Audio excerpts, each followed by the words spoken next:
7h39, a gente recebe o líder do governo na Câmara de Campina Grande, o vereador Alexandre do Sindicato. Vereador, bom dia, seja bem-vindo ao Correio da Manhã. Qual é a avaliação que o senhor faz do processo eleitoral, sobretudo para o campo das oposições? Muito bom dia. Bom dia, Valderedo, bom dia, Carlos, a Tamires, que está aqui de volta já há alguns dias, né? Ao Oscar também ali, aos nossos internautas que nos acompanham agora, e tudo muito moderno, já dentro da modernidade, né? Antigamente eu trazia, aproveitava aqui a internet de vocês, agora é diretamente de vocês, só compartilhando, né? De Campina para o mundo. De Campina para o mundo, né? Não é à toa que essa cidade é conhecida como o centro do universo. Saudar os ouvintes que estão em casa nos ouvindo, tantas pessoas que já nos passaram mensagens e estão na escuta. Dizer, Valderedo, e análise que nós podemos ter desse período eleitoral é algo tanto quanto inesperado para nós, e tínhamos temos uma candidatura posta, que era a candidatura ao governo do estado, sendo liderada pelo Luciano, e também tínhamos o Lucélio Cartacho à frente, a doutora Micheline como candidata a vice, uma representação importante de João Pessoa e Campina Grande, aqui com o apoio do prefeito Romero, que teve todo o tempo nas ruas de Campina Grande, levando a sua mensagem, trabalhando em favor dessa chapa, mas ao final, ao abrir as urnas, verificou-se que a população a maioria da população não assimilou o projeto, não assimilou as necessidades que tínhamos naquele momento de fazermos uma reflexão do que era o governo do estado para Paraíba. Onde a oposição errou, vereador? Olha, a oposição tem que fazer uma autocrítica. Eu dizia isso a semana passada em uma outra emissora de rádio. Qual é que o senhor faz enquanto integrante da oposição? Da demora da escolha do nome. O nome que estava posto era do prefeito de João Pessoa. O Luciano era o prefeito, era o candidato que estava lá posto. Na ausência dele, do prefeito Romero Rodrigues. Não há quem ter aqui fantasiar ou dizer, e se o prefeito Romero Rodrigues tivesse sido nosso candidato, nós não teríamos, ou poderíamos já estar no segundo turno, ou teríamos ganhado a eleição em primeiro lugar. Aqui no estado da Paraíba, com o prefeito Romero, prefeito bem avaliado em toda a nossa região, no estado como todo conhecido, e uma pessoa fácil, muito mais maneira de o candidato do governo. Puxar o candidato do governo, eu acho que foi puxar uma locomotiva carregada de pedra com o motor desligado. Então, era pesado assim? E conseguiram levá-lo. Então, eu acho que o prefeito Romero teria, naquele momento, naquele instante, todas as condições de levar essa campanha. Agora, a autocrítica que nós fazemos na demora, na escolha, a indecisão de alguns caciques políticos, se vai, se fica, como é, e querem, de que maneira querem, sentar à mesa. A questão da imposição, isso pesa muito, e eu acho que isso tem que ser visto hoje. Em qual medida aquela chapa que foi tão criticada de ser uma chapa familiar pesou para o insucesso nas urnas? Não teve questão de chapa familiar, porque nós tivemos chapa familiar para outros cargos e outras chapas, só a nossa e teve chapa familiar. Não, estou dizendo do ponto de vista majoritário. Não, mas aí é a questão muito tranquila de se ver. Se você for olhar Guarabira, você teve o próprio Roberto Paulino e o seu filho, o Raniel Paulino, candidato. Se você for olhar para aqui perto, nós tivemos um candidato a senador eleito, sua esposa candidata a deputada. Nada contra, a legislação não diz isso, esse discurso de que, porque a família toda, isso é um discurso vazio e falido já hoje, porque qualquer um coloca, ou você acha que os que foram derrotados lá no Congresso Nacional, no Senado, na Câmara Federal, um ou outro não tem um parente que está ali representando as suas bases, não estão eleitos ou na Assembleia Legislativa, ou no próprio Congresso do próprio Senado, sempre sobrou alguém, a questão da chapa sempre se bateu nisso, e isso nunca funcionou aqui, não é bem assim. Ou o governo do estado que hoje aí está, ele não tem um parente porque não tem nenhum outro nome que ele pudesse colocar de condições, mas se ele tivesse, tenho certeza, estaria também sendo candidato.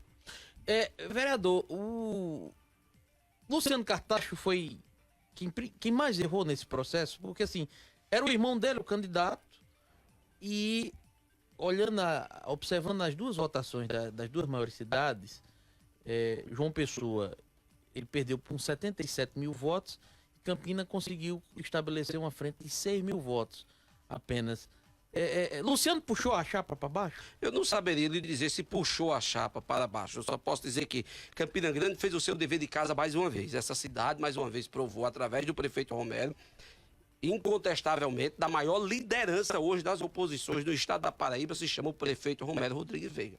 Não adianta ninguém querer tomar esse espaço, mas não tem mais condições.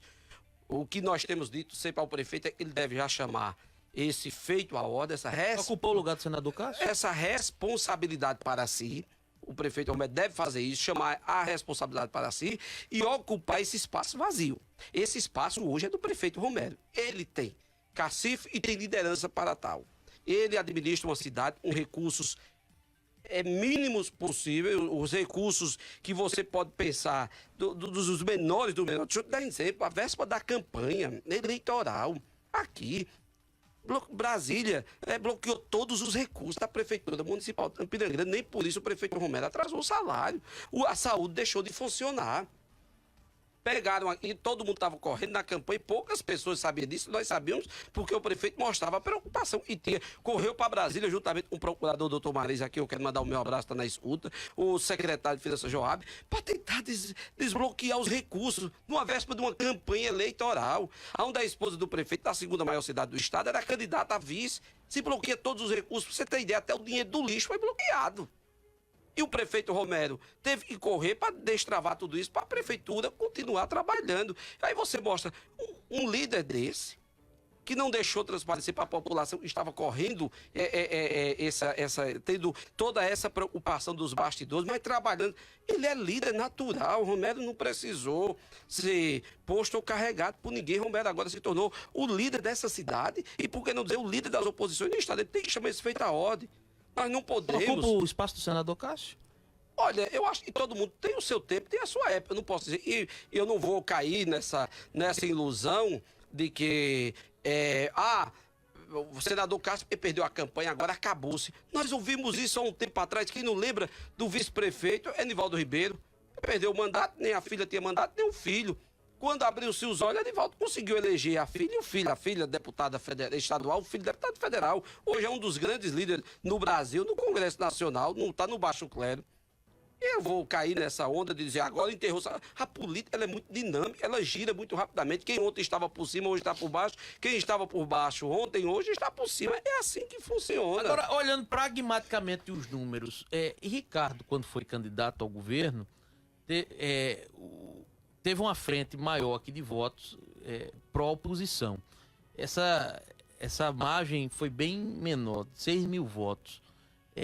Como é que o senhor consegue explicar isso? João, um nome novo, apoiado por Ricardo, e o senhor é um dos mais críticos do governo em relação à falta de investimento, segundo o senhor, do governo em Campina. Não colou muito esse discurso na prática em termos de votos para essa diferença entre João e Ricardo no pleito aqui em Campina? Olha, não é que não colou. Eu continuo nas minhas posições firmes e fortes de oposição ao governo do estado. Eu até dizia a semana passada que nós precisamos dar uma trégua. Eu não posso estar mais na tribuna da Câmara o tempo todo batendo no governo do estado sobre uma questão chamada segurança pública, porque a maioria da população, com exceção de 6 mil pessoas em nossa cidade, disse que o modelo de segurança pública adotado pelo governo Coutinho, eles aprovaram, elegeram o candidato do governo. Então eu tenho que dar essa trégua, eu tenho que segurar um tempo, pelo menos 6 meses, porque eu volto a dizer, se nós tivermos 5%, 1% menos de arrogância no João Azevedo, de que o Ricardo Coutinho, já é muita coisa. Se o Azevedo convocar, tiver a humildade de convocar os prefeitos de Campina Grande, o prefeito de João Pessoa, para no seu primeiro dia de governo, dialogar e dizer, olha, os 8 anos que Ricardo Coutinho não fez nada por essas duas cidades, mas nada mesmo. Não adianta a gente tapar os olhos com uma peneira. O que Campina recebeu foi migalhas do governo do estado. O João fazendo isso, ele já vai mostrar um grande gesto de grandeza. E dizer, olha, eu quero dialogar com Campina Grande. Vocês são oposição a mim, mas eu quero dialogar com vocês, eu quero discutir com vocês o que é que vocês querem. O que não pode é uma cidade como Campina Grande passar 8 anos sem ter um único convênio para um governo no cemitério mais humilde de Campina Grande, um governo do estado. Eu digo isso direto. Agora eu vou estar sendo Então, repetitivo. a população não conseguiu compreender essa mensagem. Olha, essa campanha em si, ela foi muito mais conturbada do que qualquer outra campanha. Qual é o foco principal da campanha para os governos do Estado, deputado estadual, federal e senador? Foi a campanha presidencial, ou não foi? Ela foi muito focada numa única coisa. Eu faço uma autocrítica da própria oposição, da qual eu faço parte ao governo do Estado. Qual foi? Se discutiu tudo nos guias eleitorais, nos debates, mas não se discutiu geração de emprego e renda, minha gente. Geração de emprego e renda. Ora, você discursa que tem um Estado sanado financeiramente e tem um Estado que não tem mais isolamento algum, as estradas são boas, maravilhosas. Ah, tá, tudo bem. Mas essas estradas vai servir para escoar o quê? Qual é o nível de produção agrícola e industrial que nós temos nessas cidades para que o Estado possa gerar emprego, desenvolvimento? Nós temos um Estado sanado, temos aqui inúmeros impostos. Você vem aqui na Marcel Pinheiro, na Rua João Pessoa, você vai sentir dos comerciantes as dificuldades. Eles têm de pagar um imposto antecipado, feito entrada de cinema. Se discutiu isso, eu pedi ao meu partido para ser candidato ao Senado, pelo menos para tentar discutir isso, pelo menos puxar essa discussão. E ninguém nos deixa. O partido não aceitou? Não deixa, não tem interesse. E graças a Deus estão se acabando essas legendas de sovaco. Graças a Deus vão se acabar agora. O senhor tá indo pra onde? Eu não sei, Deus proverá. Mas pelo menos o meu não passou na cláusula Você de vai barreira, encontrar já é algum mais que um. não seja com esse mesmo... Eu acho, e tem alguns partidos mais, onde você tem a oportunidade de discutir melhor. Esses partidos, antigamente, você tinha... O senhor vai pra onde o prefeito Romero for? Olha, eu tenho um líder que é o prefeito Romero. E a posição, a direção que ele tomar, eu entendendo em minha consciência, me permitindo, eu irei tomar essa decisão de seguir o Na prefeito. sua opinião, o prefeito deve deixar o PSDB? Eu acho que já deveria. A opinião particular minha. 7h50, a gente vai continuar a conversa. Eu preciso ir ao repórter da cidade, que está direto da sede da Polícia Federal. Irã Barbosa, é com você, Irã. Ok, Valderedo, voltando desta feita da sede da Polícia Federal, ainda, Valderedo, em relação ao hospital da FAP, o doutor Paulo Marcelo me ligou há poucos instantes, quando me deslocava do hospital da FAP aqui para a sede da Polícia Federal, e o detalhe é que ele disse que hoje, por volta das 10 horas, o hospital irá emitir uma nota em relação à situação deste equipamento. Ele, nesse momento, não poderia nos atender, pois estava em atividade, mas ele falou que irá emitir uma nota sobre a situação desse Irã, equipamento. tem disponibilidade de vir nos conceder uma entrevista amanhã aqui no Correio da Manhã? Eu vou tentar um contato com ele, Tente. para ele dar uma resposta à sociedade em relação a essa situação. Em relação à operação Campos deflagrada pela Polícia Federal, até o presente instante, um veículo da Polícia Federal chegou aqui com alguns malotes, algo apreendido, mas nós não temos detalhes ainda sobre esse material que foi apreendido quando desta operação Campos deflagrada no início da manhã de hoje pela Polícia Federal aqui na cidade de Campina Grande. Valderedo. Irã Barbosa, daqui a pouco trazendo mais informações sobre essa operação da Polícia Federal que trata do assalto à Caixa Econômica Federal no início do ano, dentro da UFCG aqui em Campina Grande. Já que abrimos esses parênteses, Valderedo, deixa eu trazer uma informação, já que falou dessa operação, da operação Cheque Mate. Olha o que está no portal Correio de hoje. A informação que está no portal Correio é que a Justiça vê indícios de atuação do Tribunal de Contas do Estado na Cheque Mate. Isso é muito grave, né? A informação é de que diz o seguinte, que o desembargador João Benedito da Silva, relator do processo que envolve a operação Cheque Mate, apura fraudes na administração pública de Cabedelo, transferiu da competência do caso para o Superior Tribunal de Justiça devido ao surgimento de indícios da atuação do conselheiro do Tribunal de Contas do Estado, Fernando Rodrigues Catão, em um dos episódios investigados. Em comunicado oficial, o Tribunal de Justiça da Paraíba, que Catão teria participado da negociação que impediu a construção de um shopping center em Intermares. E tem mais uma informação aqui nessa matéria. Ainda conforme o Tribunal de Justiça da Paraíba, o relatório aponta também a existência de mensagens entre Roberto Santiago e o senador Cássio Cunha Lima, sobrinho do conselheiro Fernando Catão, no sentido de tentar influenciar a decisão sobre o caso.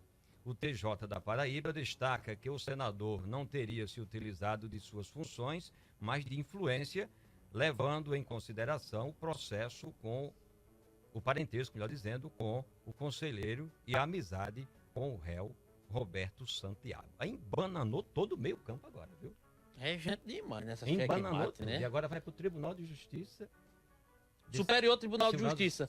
Porque por se tratar de um conselheiro do Tribunal de Contas e há uma prerrogativa, disse, não, aqui não é comigo não, vou mandar pro STJ. Vamos torcer que não esteja, porque se confirmando é muito ruim, né? É muito ruim. É muito ruim. De uma corte. Aí. Vou falar no senador Cássio, vereador. O senhor acredita o insucesso nas urnas do senador que até pouco tempo antes da eleição era dado como favorito em uma das vagas certas para o Senado?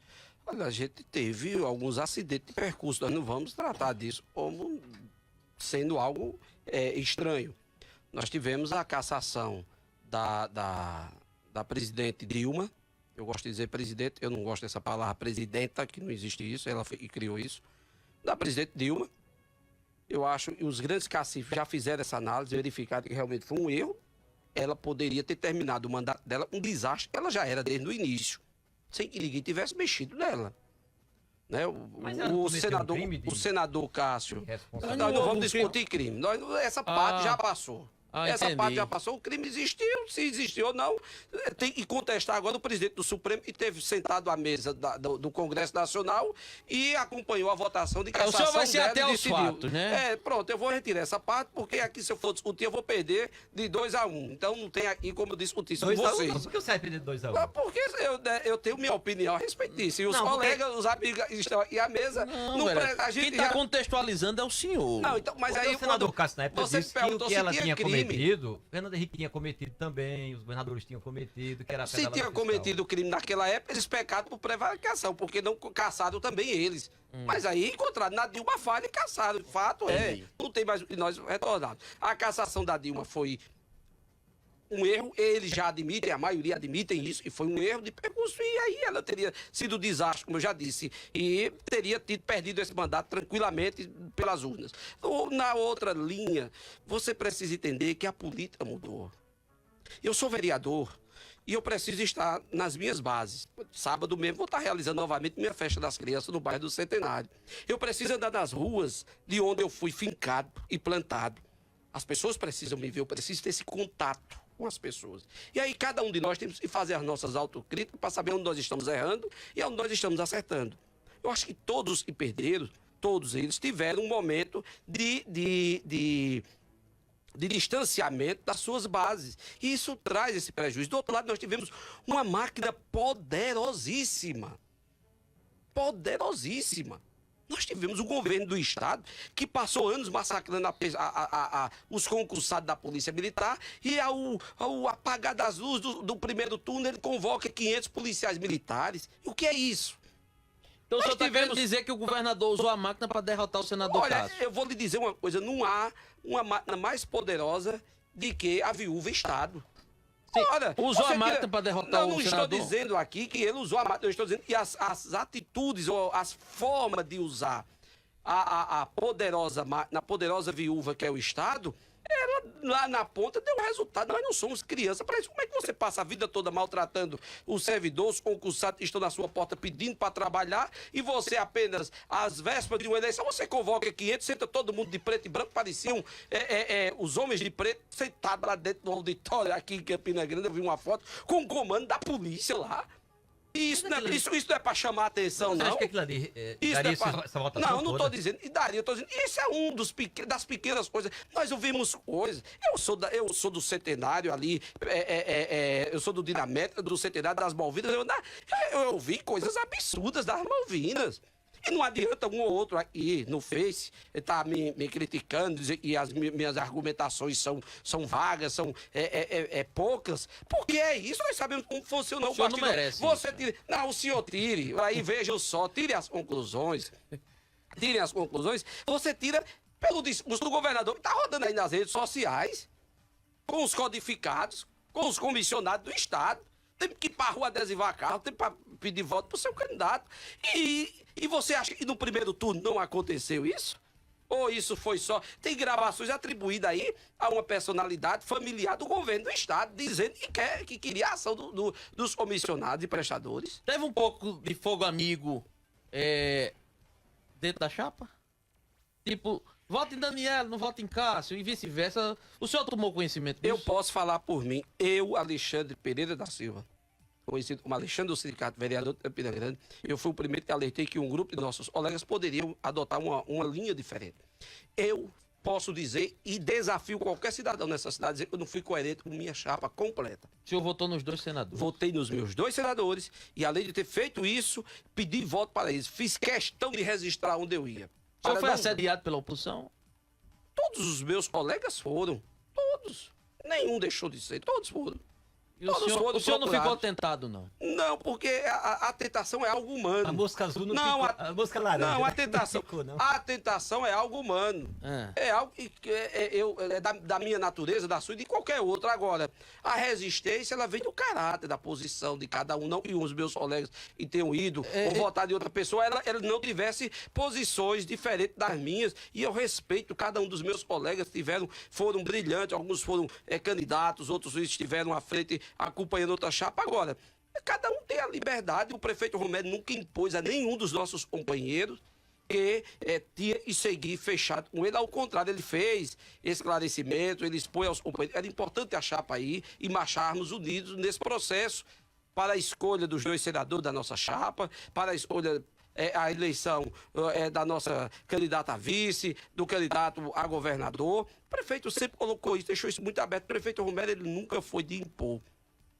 Nunca foi o papel dele, nem é hoje, desde o tempo que eu conheço. Eu vejo ele é uma pessoa muito centrada no diálogo, na conversa e nas ponderações. Agora, cada um tem seu livre-arbítrio. Vereador, o que mais O senhor pesou? defende... Pois não. O que mais pesou na derrota do candidato ao governo foi a força do governo do Estado, que o senhor disse, a máquina, ou a capacidade do candidato, o Lucélio Cartacho? Eu não discutiria capacidade, ele tem capacidade suficiente para... De convencimento. De convencimento, eu acho que faltou por parte de quem estava por trás dos bastidores, de trazer até ele discussões que pudessem empolgar a população. Eu volto a dizer, geração de emprego. Geração de emprego e renda, isso não foi Então foi erro de discutido. orientação política e de marketing político. É possível e sejam 2 fatores. Um desses seria justamente essa questão e a outra, a questão da organização de campanha para o interior do estado da Paraíba. Eu vi nas redes sociais de um grupo que nós temos e participávamos, que tem o nome dessa campanha, as pessoas pedindo material no Alto Sertão, enquanto a máquina do governo estava com uma gota no sertão, me desculpa a frase, estava uma locomotiva forte no Alto Sertão. E faltava material para nós, para uma campanha pobre também. A nível do governo do estado, a nossa campanha foi pobre, porque ia em alguns lugares não encontrava material. No sertão não se encontrava quase material. Nós tivemos uma dificuldade muito grande, se você for analisar para aqui, depois não diga que os meus argumentos são frágeis, como tem um cidadão dizendo aqui no Facebook. Não são frágeis, por que não são frágeis? Porque você tinha lá em Patos um grande acidente de percurso, o prefeito aliado nosso tinha sido afastado. O prefeito que assumiu a prefeitura de Patos disse que não ia votar nem na oposição, nem na situação. E agora?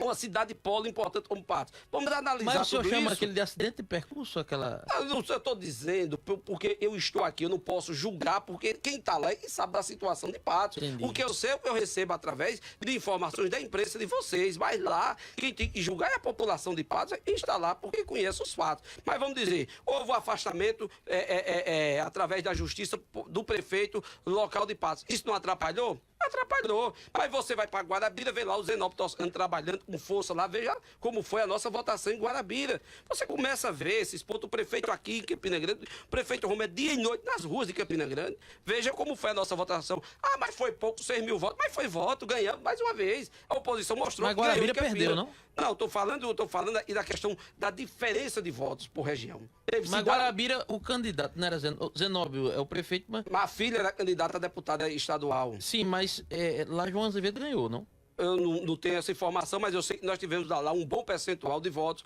em Guarabira. Mas perdeu, tinha que ganhar, não, Não, vereador? mas não tem que ganhar. Quem disse que todo mundo tem que viver a vida ganhando?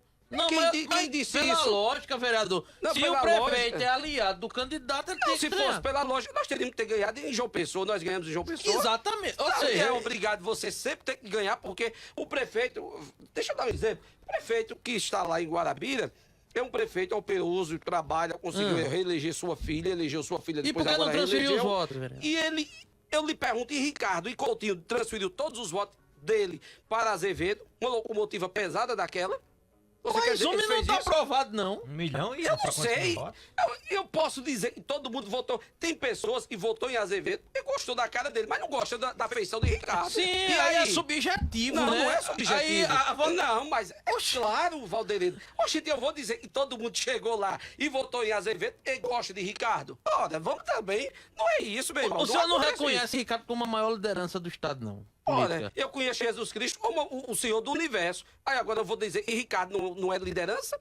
É uma liderança, mostrou. E é A uma maior liderança do não, Estado. a maior não saberia dizer, porque amanhã o outro pode se ressuscitar outro. Vamos dar um Hoje, outro exemplo? hoje. A preço de hoje. Não, a preço de hoje eu posso dizer que sim, mas amanhã, depois do dia 1º de janeiro, quando eu não estiver sentado mais na minha cadeirinha, ou tu acha que eu sou inocente de não achar que muitos me cumprimentam hoje, Oscar? Muitos falam comigo, me tratam bem pelo cargo que eu assumi. Quando eu voltar a ser o Alexandre do sindicato, sindicalista, motorista de Didi da banca, alguns vão passar por mim e vai dizer, motorista de Didi, não vão nem me dar bom dia. Não vão nem me dar bom dia. Tu acha que eu sou infantil de não acreditar e não achar isso? A gente na vida vale o quanto pesa. Isso é um ditado que dizem por aí. Havia um sabonetezinho pequenininho, né? Feito lá, eu trabalhava na empresa de limpeza, eu entregava na Bahia. O bicho só valia o que pesava, porque era ruim, fedorento. Só valia aquilo mesmo, o que ele pesava. Vale quanto pesa do nome do sabonete. Tu acha que Ricardo fora do trono dele? Será que João, daqui a 2 anos, vai estar tomando, aguentando o Ricardo no pé do ouvido o tempo todo, exigindo e mandando? Tu acha que isso funciona mais na política brasileira? Vai no sertão aqui, vai no Cariri pertinho, aqui, 220 quilômetros aqui, lá em Monteiro, vai lá ver como foi a situação de lá. Ora, isso é a realidade, eu não posso dizer. Ele é líder hoje, ele é a maior liderança hoje, mas amanhã fora do governo, sem a caneta na mão, com aquele estilo dele de tratar com as pessoas, de não dar não ter o carisma, não é nem carisma, isso ninguém é obrigado a ter, mas não tem uma sensibilidade de parar para ouvir ninguém. Aí tu acha que todo mundo vai estar submisso a ele? Ora, vamos lá, vamos rever esses fatos aí no futuro. Vereador, o senhor fumou o cachimbo da paz com o sindicalista Wilton Maia? Eu não tenho nenhuma dificuldade de convivência com ninguém. Mas tem uma ação, né? Todo mundo tem que respeitar os diferentes. O Wilton olha, veja só, o Wilton é uma pessoa amiga, uma pessoa que compartilha da minha fé. A sua sogra é amiga, amiguíssima nossa, morou vizinho à casa da minha mãe morou vizinha à casa dela. A nossa família vive em harmonia. Ele compartilha da mesma fé que eu compartilho. Houve, e aqui eu quero trazer abertamente, houve um certo exagero de ambas as partes, quando aquela questão do cheiro da água, do tratamento. Eu não fui o primeiro vereador a tratar a água com característico, o cheiro de veneno, parecido com veneno, foi um outro colega. No entanto, no discurso e no meio do raciocínio, eu tratei como veneno. E se ferir alguém, publicamente quero pedir desculpas. Isso foi resolvido naturalmente. Chegamos lá, desprovido de qualquer tipo de sentimento de amargura. Se foi resolvido isso tranquilamente, eu quero me desculpar publicamente se ferir ao meu colega e irmão Wilton Maia, representante do Sindicato dos Urbanitários da Cagepa. Isso não quer dizer que eu não tire também, que eu não esteja renunciando meu pensamento quanto à questão da distribuição de água e esgoto de Campina Grande, em hipótese alguma. Eu continuo com as minhas posições, agora sempre respeitando os diferentes. Essa que é a grande, eu acho que é a grande marca da minha história, é respeitar o contraditório. E faço isso sem ferir. Fiz oposição ao governo Coutinho desde 2013. O único processo que esse governador lançou sobre mim por eu ter feito qualquer tipo de calúnia. Continue assim que você é um democrata, viu? Agora tem Vereador, obrigado um por ter monte vindo. de ouvintes aqui Ah, mandando meu amigo, uma série de infelizmente eu já mensagens. tô outra. Você Vereador, separa dá muita tudo. audiência, né? Desse jeito eu fico muito lisonjeado. Vou ter um aqui que disse assim: vereador, acordamos, o curral se rompeu, aceite que dói menos. Foi o que o ouvinte mandou. 8 e 8, vamos. Vereador, obrigado por ter vindo, viu? Eu não trataria os meus terrâneos como animais. Mas de você é forma um alguma. democrata, aceita a crítica. Muito obrigado, Valdirene. Muito obrigado a Carlos, a Tamires, a Oscar. Quando convocado aqui estarei e vejo e realmente dou audiência. Veja pelo tanto de pessoas que estão no Facebook agora, Vem sempre, né, viu? Vem assistindo você. Ó, que coisa maravilhosa. Isso é muito bom. Um abraço a todos.